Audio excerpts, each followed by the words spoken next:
All right, what is going on, everybody? How you doing? Welcome to another episode of Talking Buffalo, your weekday daily driver for Buffalo Sports Talk and more. My name is Patrick Moran.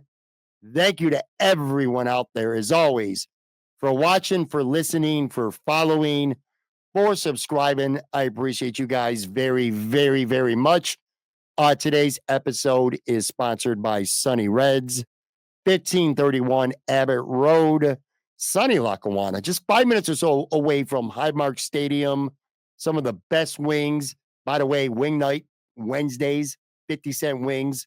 You ain't going to get a better deal than that anywhere in Western New York. Literally. Brick oven pizza, fish fries, burgers, drinks, vibes. One of my favorite spots in Western New York. If you're a karaoke fan, every other Saturday, DJ Lixer from 97 Rock is there. They have a karaoke party. That shit is popping every time I go there. It is packed. Always a good time. Sunny Reds. All right. We're going to get in just a second here to our weekly Podbag.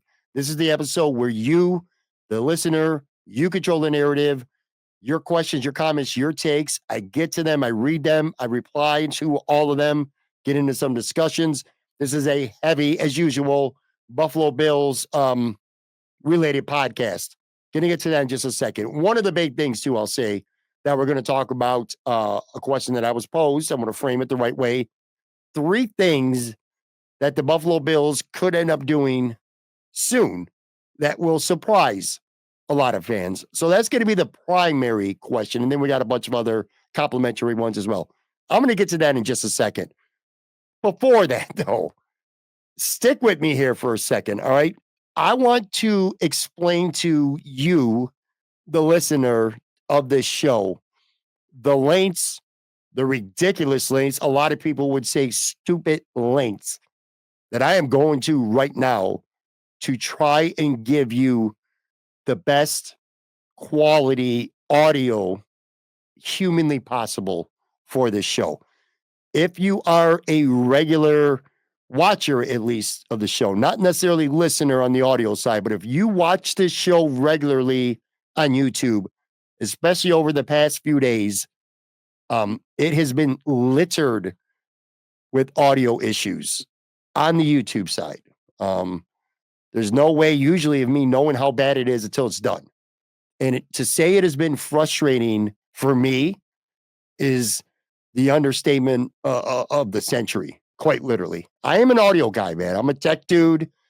One of my beliefs with Talking Buffalo is that it's the production values of this show, how it sounds on audio when you're listening to it, in your headphones or you're watching it on YouTube, how it sounds, how it looks, how it's produced is one of the things that I feel helped me stick out from a lot of the other, not just Bills podcasts, but any podcasts out there. I feel like I do a good job of presenting this professionally.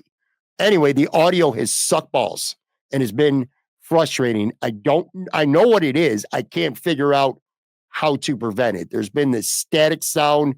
It sounds like my voice, is possessed by the devil every handful of minutes for a couple seconds at a time. It is made for obviously a frustrating for me, but also a frustrating listening experience for a lot of people who watch the show. And I've gotten a lot of comments, tweets, a couple emails, people telling me what's going on, yada, yada, yada. Well, here's my thing, folks. When I said the lengths that I am going to right now to try to fix this and get this all right. This episode right here that I'm recording is not the first. It's not the second either. This is the third time today, this evening now. It started during the day and now I'm in the evening. This is the third time I am recording the same exact episode because I am just trying to diagnose what the issue is. The first episode, I had my studio microphone, and if you're watching on YouTube, you can see right now it's a Shure SM7B. Broadcast quality, radio stations, probably the most popular broadcasting mic in the world right now. So I have this mic, and I have a high-end mixer. And I know most of you guys don't really give a shit about that. I'm just trying to explain what I'm going through right now, trying to get this right for everybody who does enjoy the show and likes listening to it. I have a high-end mixer, a Rodecaster Duo. It's new. It's worked beautifully. There's been a recent update in it. And for whatever reason, like I said, the last 3 days, the static has been awful. It sounded like shit when I recorded this earlier. I'm like, man, what's going on here? Is it StreamYard? Is it my mic? I don't know. So I recorded the same episode again and I substituted out this microphone for my headset mic. The headset mic that I use when I do live shows at a place like Imperial Pizza or Sunny Red's, bunch of bars, restaurants, it's louder in there. Like this is a controlled environment with sound. There's no background noise. At a bar, a restaurant, a lot of background noise. So I have TV headset mics. You see them when people do TV broadcasts. Me and my guests, we can sit there, we can still hear each other in noise, and it blocks that out better. But it don't sound that good like in a studio format. But anyway, I recorded an episode doing that and static with that. So static with the first one, static with the second one. I'm like, well, shit, man. It's not the studio mic. It's not the headset mic. So it's not the mics. Is it the actual mixer itself? Well, fortunately, or maybe unfortunately for giving a shit so much, I also have my older original Rodecaster Pro. I had given it to my son recently. He might be shit out of luck for a while, but I gave it to him. It's been in his room, and he uses it to do his gaming and his streaming with his friends when he plays his games. So anyway, this is my third attempt at this podcast, and now I'm using my original old school Rodecaster Pro mixer to see if I can hear static. If I don't hear static, well, then I've eliminated the problem. Now I know the problem is my newer mixer. That's the issue. If I hear static on this, I don't know what the hell to do because I'm out of options at this point. Because now I've used two mixers and all the microphones. So hopefully, and I'm about, I don't know what, 7 minutes into the show already before I even get going, but hopefully you're not hearing any static and any of that devil, possessed type of sound for me. I'm not happy about it. This new mixer was significantly more money, but whatever. I care about giving you guys the best possible listening experience because I know how important that is. I don't give a shit who the podcast is. I don't care what the topic is. I don't care who the guest is. If you're listening to a podcast and the audio becomes distracting because noise issues, it's just bad recording, whatever, I don't care who it is. You're not going to keep it on. You're not going to keep it on. So hopefully, folks, this is going to be all right. Now, in my headphones, I feel like I'm sounding hollow. I just feel like I can't win, but whatever. We'll figure out if there's any sound issues with this. On that note, let me get to the pod bag, and I'm going to try to get through these quicker because I just spent so much time trying to explain what I'm going through right now to try to make sure you guys have the best listening experience possible. Let's start out. I'm going to put two of these together actually because I want to talk about them laterally. It's essentially the same thing. At Natty Burger 10 said, give me a surprise Bills move or two that people aren't going to see coming. And Maverick Barnard said, how about a potential Bills free agent or trade edition that people really aren't talking about? All right, those are fun. It's good. There's lots of things that the Bills can do. And I don't think there's a lot that's going to be like, oh my God, like jaw dropping, shocking. But I do think there's a couple things that the Bills can and very likely will do that will surprise maybe not all of you, but at least a nice chunk of you. Two of them revolve around current players that I have departing this team. And one of them is a new addition. Let's start first on the offense, all right? I think the Buffalo Bills very well may move on from David Edwards at left guard. Again, that's not like jaw-dropping, holy shit, well, what? Oh my God. It's not like trading Stephon Diggs last year. That's not the kind of level of surprise I'm talking about. But I think this would be relatively surprising because David Edwards is a fine football player. He's not bad. So don't get me wrong. This isn't really performance-based at all. Like PFF, he's middle of the road. Like you go to PFF and other metrics too, but you look at like their eligible guards who played at least 20% of the snaps last year, where he ranks overall, run block, pass block. He's pretty much middle of the pack across the board. He's not any, huge liability. He's not a penalty machine. He doesn't stick out like a sore thumb every time they play a team that has a good defensive tackle. Again, perfectly fine starting guard in the NFL, more specifically here for the Buffalo Bills. For me, it's just simply about money. It's all about the money when it comes to David Edwards. Right now, going into 2025, he's scheduled to count $4.9 million against the salary cap. It's a lot of money. And if you were to cut him, like right now, you could save a little over $4 million and you would only be eating 875 grand against the cap. And you don't save any more or less money if you trade him, because ideally you'd want to trade him instead of cutting him. Like if you want to trade David Edwards and you could go get a 6th-round pick for him, you pull that trigger. Or get a pick swap, maybe give David Edwards in a 6th and you pick up a 5th, or Edwards in a 7th and you can pick up a 6th. That'd be great, because then you're getting something for him. But if that's not out there for whatever reason, and it's not a very high price to pay for a guard, nor is David Edwards all that expensive for a guard, a starting guard. It's just the Bills need to do other things, and this is a good way for me to create money for Brandon Beane while not sacrificing too much on the offensive line. Like, I look at this very similarly to how I did last year, and a lot of you did too, with Mitch Morse and Ryan Bates. So the Bills trade Bates to Chicago, I believe it was Chicago, and then they cut Mitch Morse. Now, that was shocking. That was shocking. Save a lot of money, you understand, but it was a little bit puzzling at the time, because you're like, well, shit, man, this Bills offensive line was it was the best of any offensive line during the Josh Allen run. And now you just cut your starting veteran leader center. Well, they had a plan. They saved the money with Morse. They moved Connor McGovern to center, and they plugged in David Edwards at guard. David Edwards was a 6th offensive lineman in 2023, the tackle eligible guy, and he was basically handed the job. In fact, not basically, he was handed the starting guard job. He literally didn't have any real competition at training camp. And this offensive line this year was fantastic.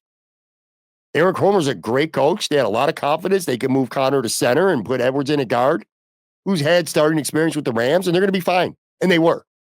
And the continuity was there. Edwards played in every game. In fact, the offensive line as a whole, Spencer Brown missed one game against the Chiefs. That's the only game anyone on the starting offensive line's missed in the last 2 years. That is freaking incredible, by the way. So, again, the line is really good this year, and Alec Anderson is that 6th guy, the offensive tackle. Number 70 is eligible. And I think he could be ready to start at guard now. So that's part of my thinking. You get rid of Edwards, you save $4 million. Alec Anderson is ready to start at guard. I'm pretty high on Tylen Grable. I think the Bills are too, the rookie from last year. He could be a swing guy. He's your tackle. He could play guard. He could be that 6th offensive lineman. Maybe it's his turn to do it this year. Hell, you want a real live training camp battle? Maybe you see Grable and Alec Anderson duke it out at training camp this summer, and whoever doesn't get the spot becomes the 6th offensive lineman. Simple as that. So $4 million is a lot to save for a team that needs to do some other things, especially on the other side of the trenches, which leads to the second thing I think could be at least relatively surprising.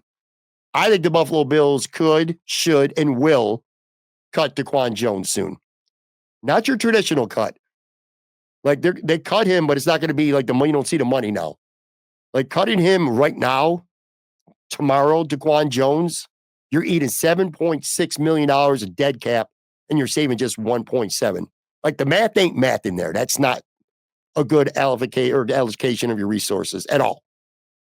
So that's not happening. That doesn't make any sense. Eating 7.5, over 7.5 just to save 1.7. Not for a veteran starter. However, you could cut him tomorrow.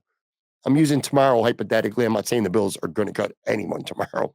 But you cut him tomorrow and you make it a post-June 1st designation. That changes things. Now you can spread that dead cap over 2 years, but more importantly, you're now saving $5.5 million against the cap. The downside or the caveat to that is that money can't be used to June 1st. But you can look at it as, well, that's draft class money. That's maybe a signing after June 1st money. And the Bills have been pretty active after the draft. 2 years ago, they signed Leonard Floyd on June 1st. This past year, it was before June 1st, but after the draft, it didn't work out. But they rolled the dice on Chase Claypool and they rolled the dice on MVS. This might help them get a June 1st cut, player or something like that. It'll help them give them a cushion for something. My point is, just like with Trey White last year, he was a June 1st guy too. It gives you some money, some pocket room, some cushion after June 1st. But unlike, and I'm talking about money here, unlike David Edwards, where I think to me it's all about the math, not mathing, and trying to create some money that you can spend elsewhere. With me, with DaQuan Jones, this is more performance about anything else, more than the money. Truth is, when it comes to DaQuan Jones, and I hate to say this because I like him. I want to put that out there too. I like DaQuan Jones. I've been a big fan of his. I was very vocal about the Bills. I wanted to re-sign him last year at this time.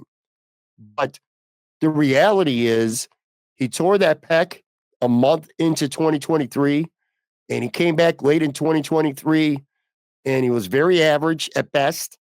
And I think this season, despite being relatively healthy this whole season, I'd say he was very mid.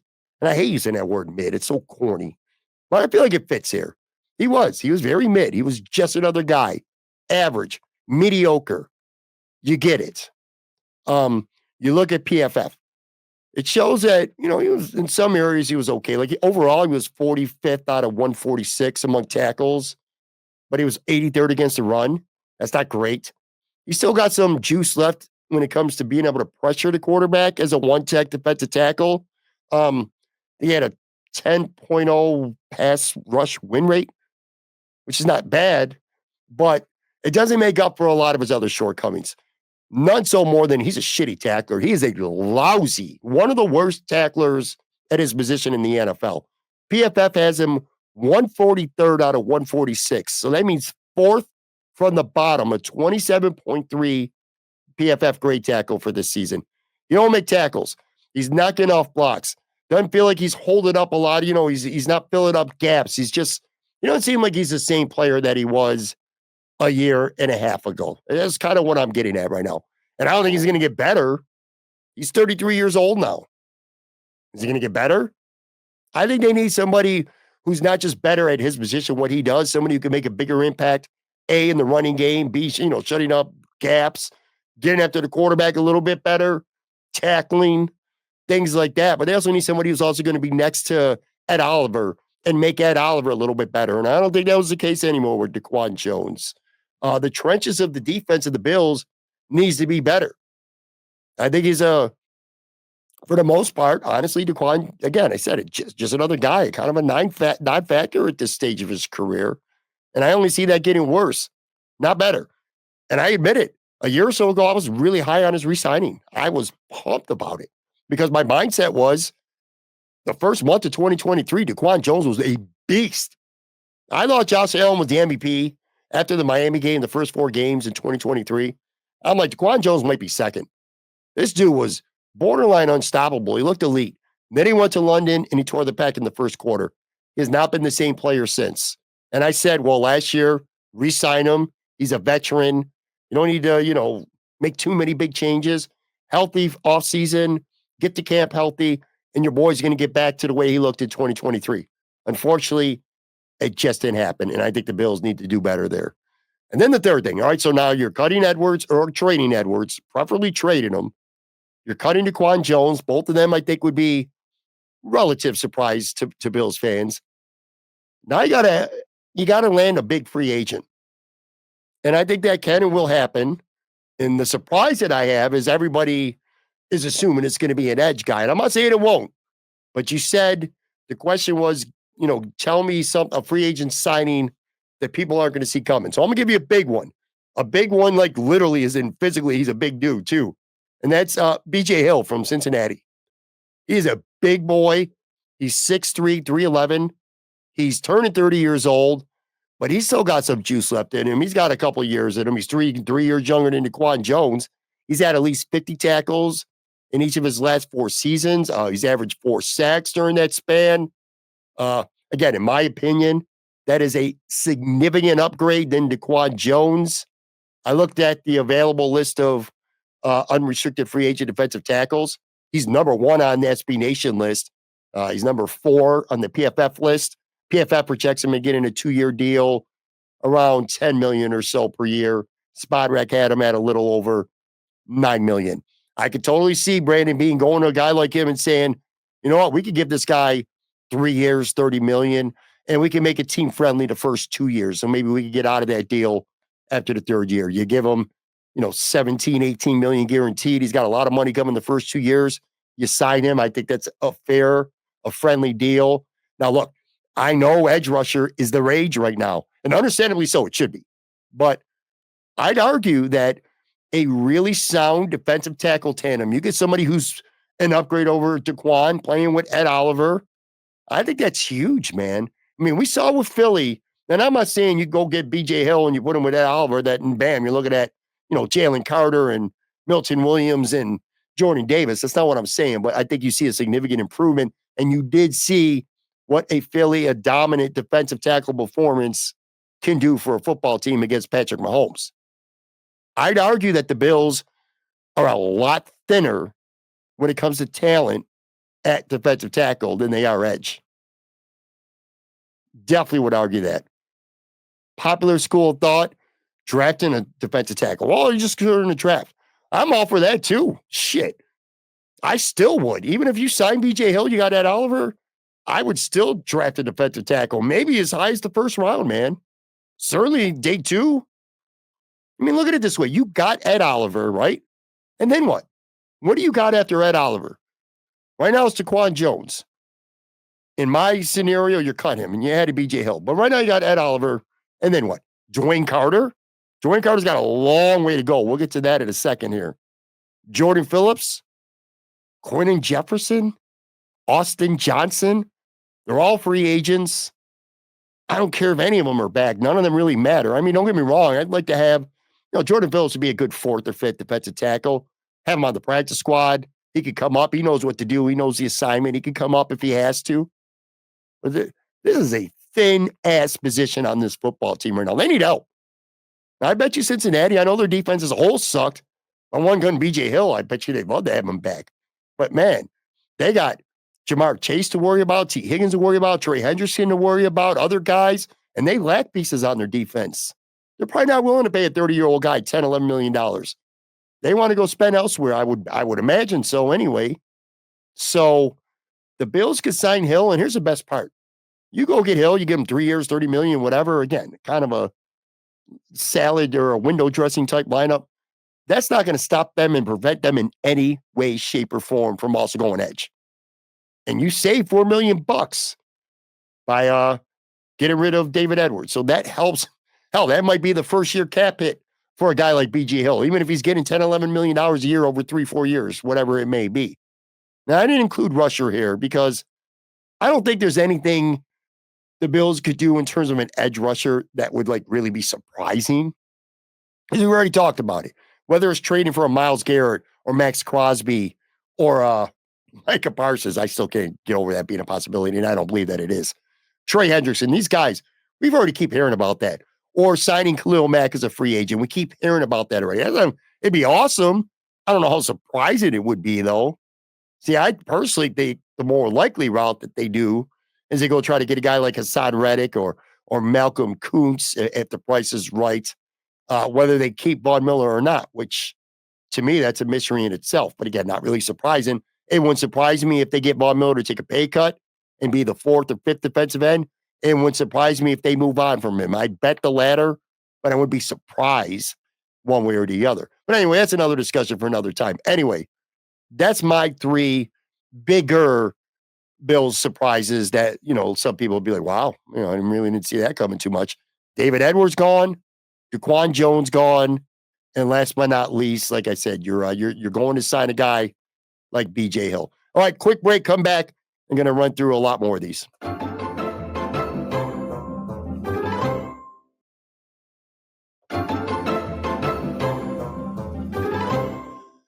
All right, I am back here. So far I haven't heard any static.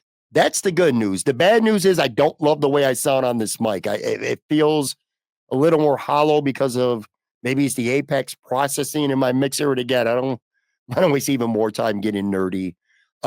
Hopefully this works out and I can figure out some solutions, and hopefully I sound all right to you guys. Anyway, all right, let's rock on here. At Philip Gibson 9091. You guys are rating Greg Rizzo way too low. He's only 24. He had very little college experience and has improved every year. The change in him physically in his time here is crazy. He will, without a doubt, break into the 10-plus sacks club next year. He's a part of the solution, not the piece that brings in a Garrett or Crosby.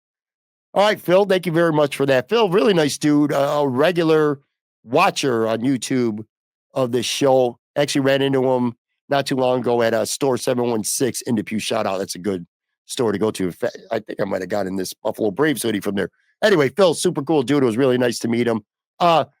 Respectfully, though, and you have some fair points. I'll give you that, Phil. But you got to look at it other ways too, man. Yeah, he is only 24. You are correct. But you know what?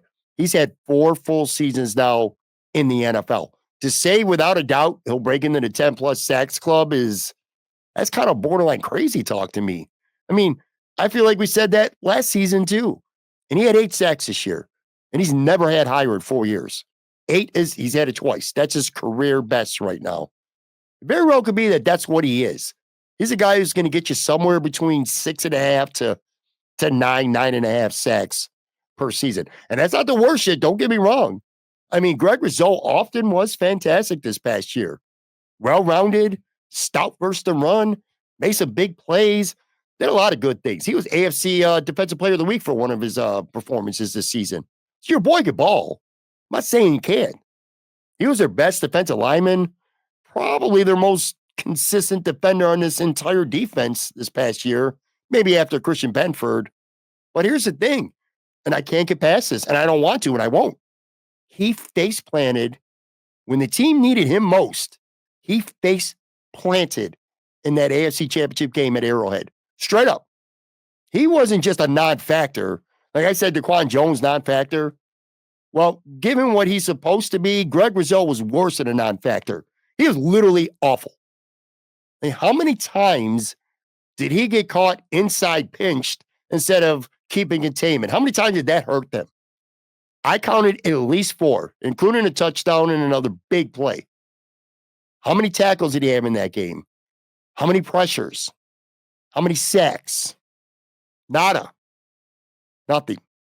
He is if anything, considering his contract status, I think he's actually a major reason why Brandon Beane does have to potentially sell out this offseason to get someone who comes in with the idea of doing the exact opposite of what Groot did in that Kansas City debacle. So you got that. And then you got to factor in the money. $13.9 million going into his 5th-year option now. That's what he's going to get this year. For what he does now, that's just a bargain. 13.9 for 8 sacks and 10 to 11 really good games. That's just a bargain. But then he's an unrestricted free agent. Now, this is a guy who's going to be a 25-year-old free agent. Given what we've seen the last 4 years, is this a guy that you want to go into this summer or off season or even early next season? You want to go into it? You want to give him an extension and you want to pay this guy $22 to $25 million with some large monster signing bonus? You want to give him 5 years, $125 million with a $65-70 million in guaranteed money? Shit. I ain't doing that. Somebody will, though. I'll tell you that. Somebody definitely will. I just don't think it should be Buffalo. I'll even go farther. To your point, to disagree with your point, respectfully, if you could include Groot in a central piece of a major trade right now for a big-time edge guy, I absolutely think you're going to do it. You should do it. Instead of giving up, if you want to, I don't think the Bills could trade for Myles Garrett because I don't think Cleveland will trade Myles Garrett to the Bills. If Myles Garrett don't stay with Cleveland, I think he goes to the NFC. I want to be clear about that, but just for the sake of this discussion, let's use him. If the Bills are going to trade for Myles Garrett, the cost of poker, 2 firsts, and then like a swap, a 4th for a 3rd, something like that. Well, if you have Greg Rizzo, maybe it only costs you Greg Rizzo in 1 first and then a pick swap. That's a pretty big deal. And I'll tell you why. Because again, you're going into your last year of Greg Rizzo before he becomes a free agent. And if you're not going to give him $22, $25 million per year, what's the point? This is his last year. So if you can get something of value and part of a trade deal, I think you do it. For what he does, which is a lot, but it's not elite. It's not elite. And considering, again, it's his final year of his contract, I think you got to treat him like this is his last year of being a Buffalo Bill, just like Tremaine Edmonds. So if you can trade him and get something of value, you do it if you have two good edge guys. If you're going to get Max Crosby and Garrett with Von Miller, maybe if he stays or something like that, and you can include Rizzo in that trade, then you do it. But if you don't swing a big deal and you're just bringing in a Chase Young type project who may do well, then you'd be an idiot to get rid of Greg Rizzo or try to trade him because you got to be all in to win the Super Bowl. And if you're not improving at your position, it just doesn't make any sense. A long-winded way of what I'm telling you is that he's not a 10-sack guy. He hasn't been, and I'm not sure that the Bills should pay him what he's going to get. At Jazz Unlimited, we need to stop talking about Worthy like he's an elite receiver. I'm taking Keon Coleman over Worthy. Ugh, I got to stop this to say one thing. I am sick of talking about Xavier Worthy and Keon Coleman. I understand why, though. And it's a good point that Jazz makes. Let me continue. It's just, we see what we see, man. Anyway, he says, I'm taking Coleman over Worthy just from what I saw in college. And even this year, similar stats this year with Coleman missing 4 weeks. I'm much more mad about not drafting Lamb McConkey. He was so smooth and polished, he seems like a can't-miss prospect for me. But Worthy is a gadget player, a roided out Isaiah McKenzie. He was a reach as a first-rounder, in my opinion. Good on Andy Reid, for using him successfully as a gadget player, though it was a masterful coaching job in that regard. Look, gadget roided player or not, Xavier Worthy had 8 catches for $157 and 2 tutties in the Super Bowl. I don't care garbage time stats included or not. He was probably Kansas City's best player in that game. And even if it was against backups, he got behind 2 guys and made an incredible catch. He's a good player, productive player. You want to go beyond that game, you want to say, well, that was garbage. All right, who gives a shit? Fine. Well, what about the game before that? Did he not have 7 catches for 85 yards and a touchdown against the Bills in the AFC Championship game? Or 6 catches for 45 yards against Houston? Look, in his last 3 playoff games, this year, as a rookie, Xavier Worthy had 21 catches, 287 yards, and 3 touchdowns.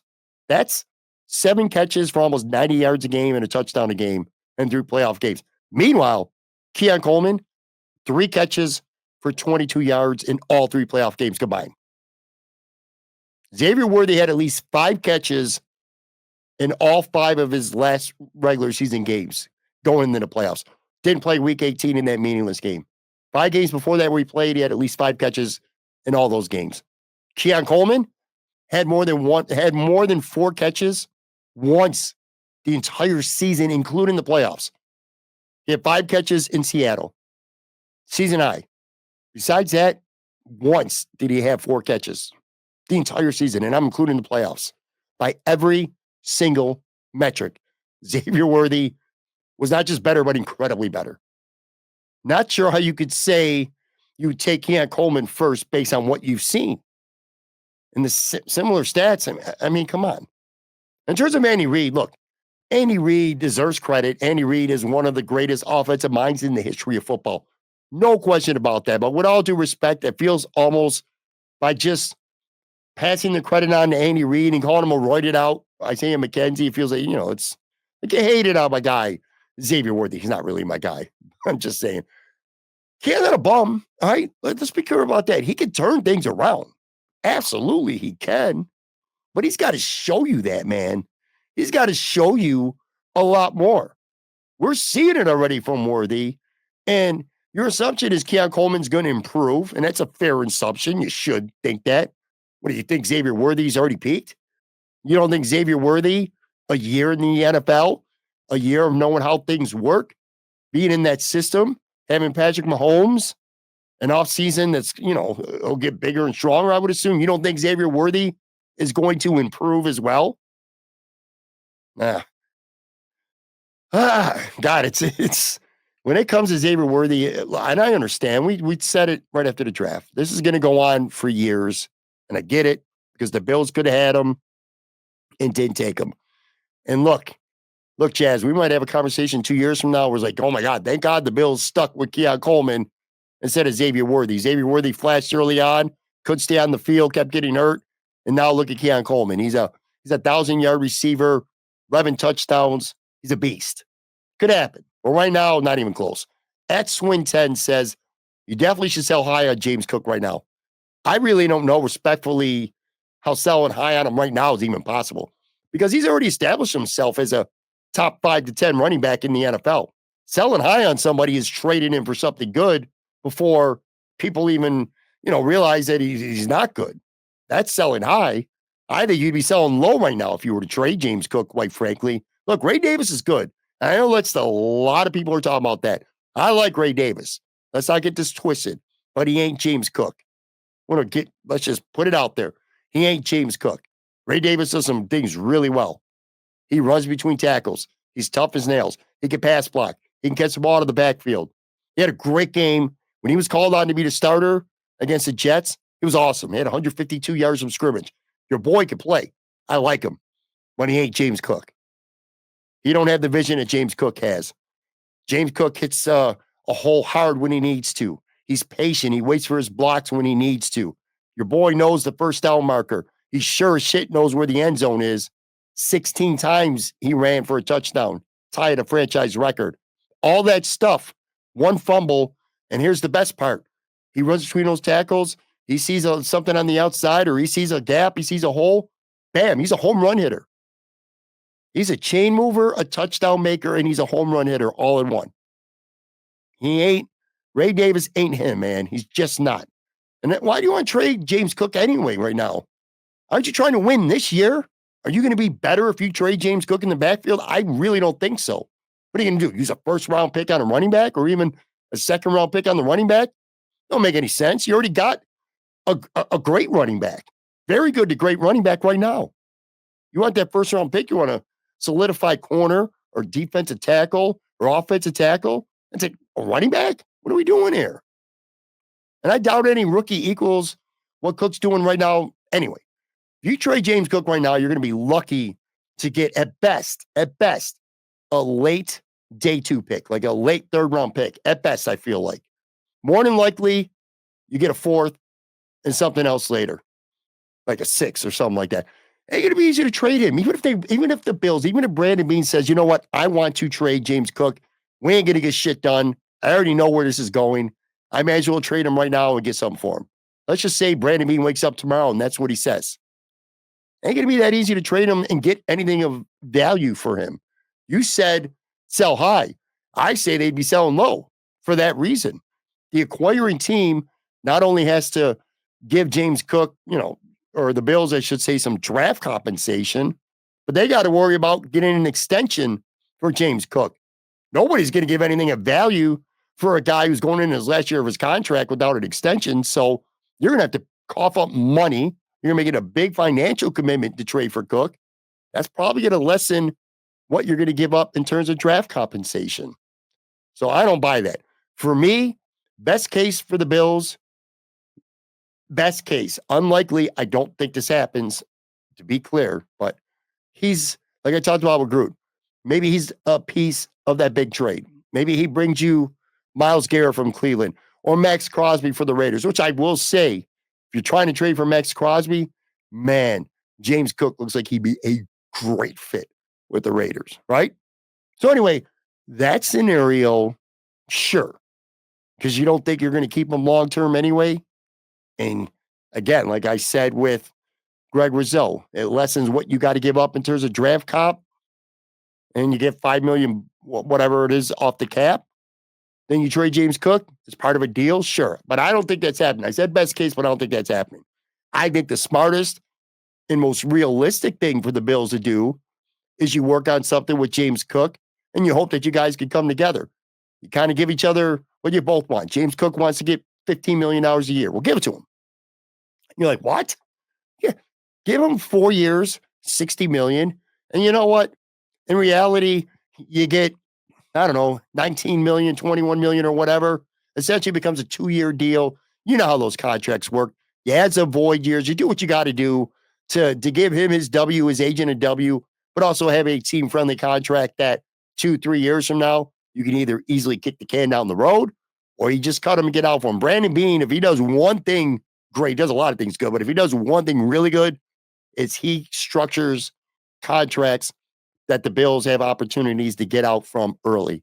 Do that with James Cook. But if for whatever reason you can't get that done, nothing long-term is going to work, and you know it and they know it, at least bump his salary a little bit this year because you don't want him holding out at camp. You don't want him coming back at the end of camp, in a shitty mood. The vibes, this team's all about culture and vibes and reputation in that locker room. Bump his salary this year and you deal with what you got to deal with when it comes to him next year. One thing's for certain. If the Bills trade James Cook, for whatever reason, I can almost promise you, given the fact that they need help at getting after the quarterback, the defensive line, maybe a corner, maybe even a receiver, you're not going to get better at running back by trading James Cook. So at the end of the day, if you trade him, the offense will suffer. The offense will be lesser in 2025 if James Cook's a former Buffalo Bill, straight up. Sean Clear says, we're getting ready to wrap up here, on Bills offense and running it back from last year. He says, watching the highlights from last year, multiple games, the first offensive highlight doesn't happen in a late second quarter and the team is down. They took control late in the majority of the games and didn't have many games where the offense shined early and set the tone. All right, well, thank you for that. That's in response. Sean's responding to me saying on the show 2 days ago that the Bills, I'd be happy if they just ran it back. He's not really wrong, by the way. The offense has got off to some really shitty, slow starts during games, for sure. And it'd be frustrating. But, you get to a point where are we complaining just to find something to complain about? Because bottom line is this. This was a franchise record-setting offense this year. And unlike the defense, they didn't fall on their faces when it mattered most in the playoffs in an elimination game. 31 points against Denver, 27 against Baltimore, 29 against the Kansas City Chiefs. It's the defense, not the offense. My statement about, running back and being as running it back, I should say, not running back, running it back, what I said earlier this week, I suggested the Bills re-sign Ty, re-sign Cooper, re-sign Matt Collins, don't trade Cook. Hell, you could keep David Edwards too. I said run it back, literally. Give me the same top 15 guys on offense as last year. I meant it. Do it. I'm good with that. If that's the way it works out, I'd be happy. But it's also predicated on one other thing. Keon Coleman and Dalton Kincaid both have to be better. And they're young. So I'm counting on that. So if you give me the same guys back, Samuel, who came on at the end of last year, Keon Coleman going in the year 2, Kincaid healthy, presumably going in the year 3, things like that. Ray Davis having some more experience under his belt. I'll tell you, I think this offense would be as good or better. There's no reason why they would take a step back. So that said, run it back and dump your resources into the D. At Cam Slam, I think if the money is equal, Amari Cooper would want back in Buffalo because he likes it here and wants to win. But it's a pretty thin, wide out market. Let me start that over. It's a pretty thin, wide out market, and somebody is going to give him a big bag. Where do you foresee him going? Well, I'd like to see him back in Buffalo, but I do not think that's going to happen. I think Brandon Beane is going to say, all right, here's your value at this stage of your career and in this offense. Here's your role. It might change a little bit, but not drastically. And this amount of money is what you're worth. I don't think that gets it done. I could be wrong. I hope I am, but I don't think it gets it done. I would say this. I think New England could be in play for any unrestricted free agent out there right now. They got a shitload of cap room. They got a good young quarterback, and they got a new head coach who's, won before, and Mike Vrabel. You could sell a guy like Amari Cooper and go in there. No question about it. And look, every year a team goes from shit to the playoffs. New England could be that team this year. They got an opportunity between the draft, a coach, a quarterback, in that room, your selling point, I'm not saying he's going to be, but your selling point is, hey, man, we got the next Josh Allen here. Come to New England. We'll make you a number one again. So I think New England could be in play. I'd say Washington could be a great spot, good fit. They got cap space. They're a great team. Pittsburgh, Frisco, Green Bay, Chicago. I bet you Amari Cooper is a bigger market, way bigger market than most Bills fans think. Like I just said at the beginning, in the central premise of this episode was some things that, Brandon Beane's going to do that surprise Bills fans.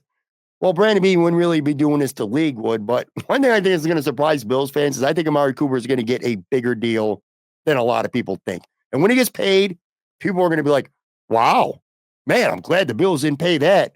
And you're not going to be wrong. Given the state of the Bills right now and the fact that, again, we all know what they need.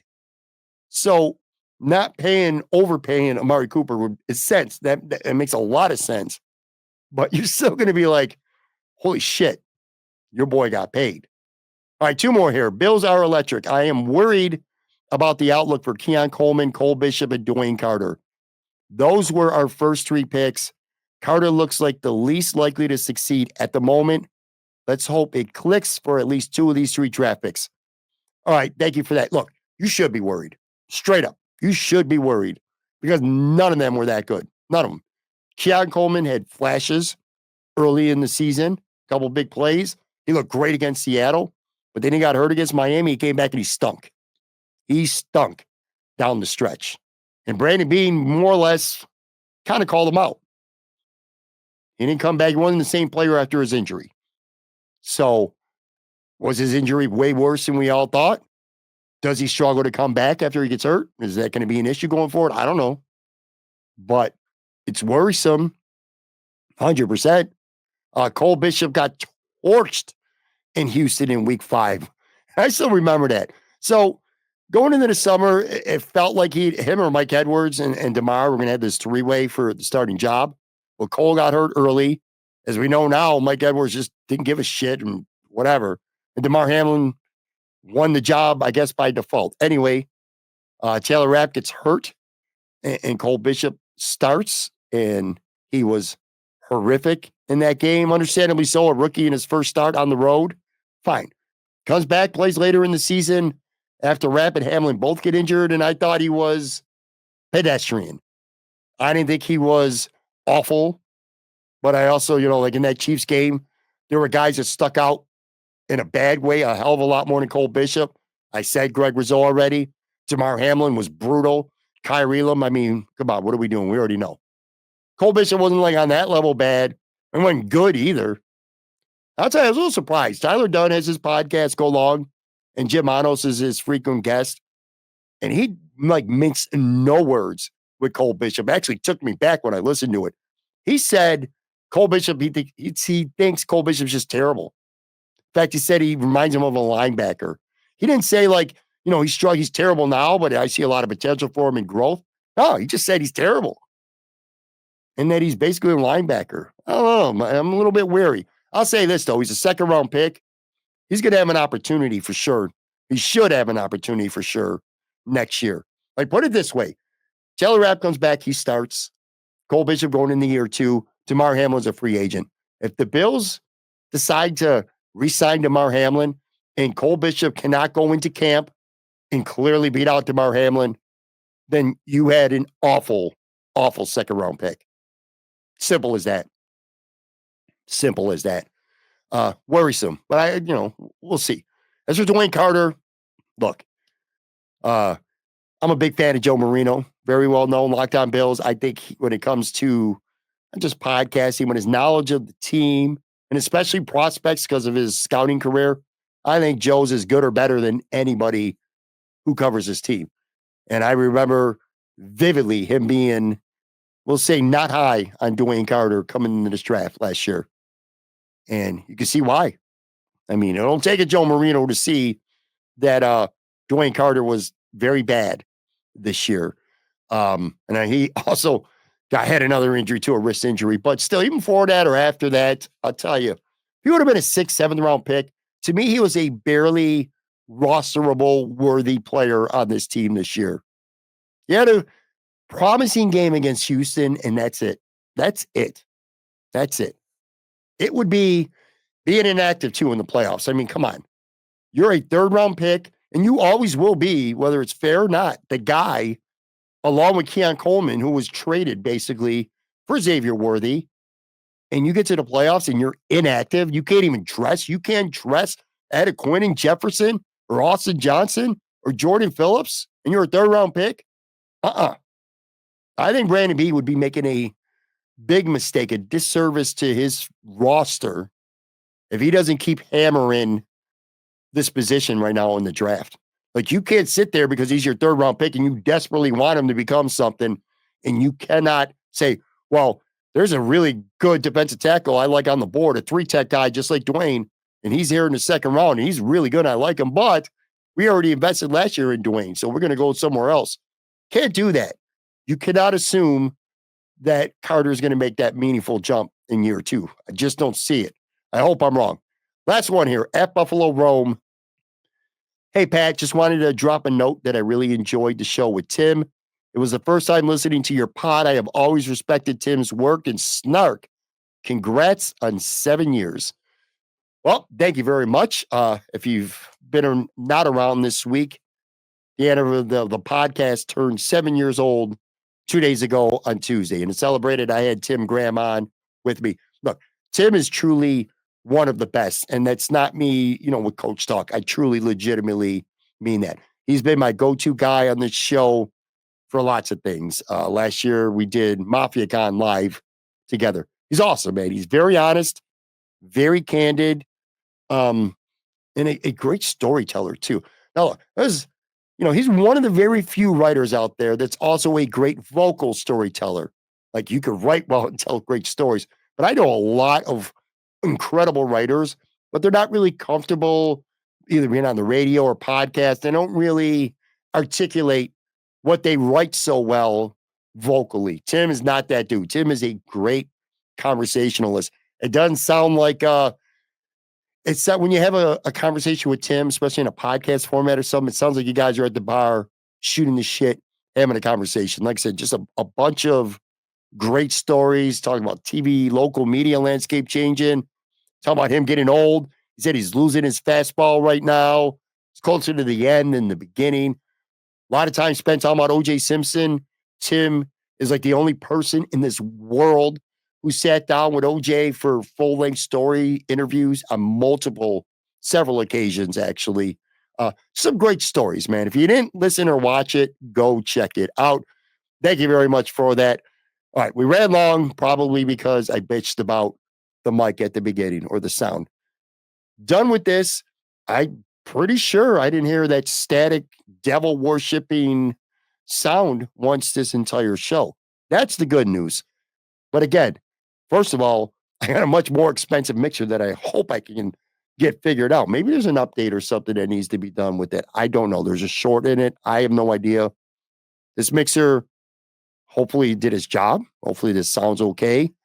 It feels a little bit in my ears, my sound a little bit more hollow, not as full with the studio mic as the other ones, but whatever. It is what it is. I will figure this out going forward. If it comes down to it, I'm just going to pull these off YouTube and make these audio only for a while. But anyway, thank you so much. I truly appreciate you all. I will be back. I got one more show. Chris Ostrander from Two in a Box joins me tomorrow.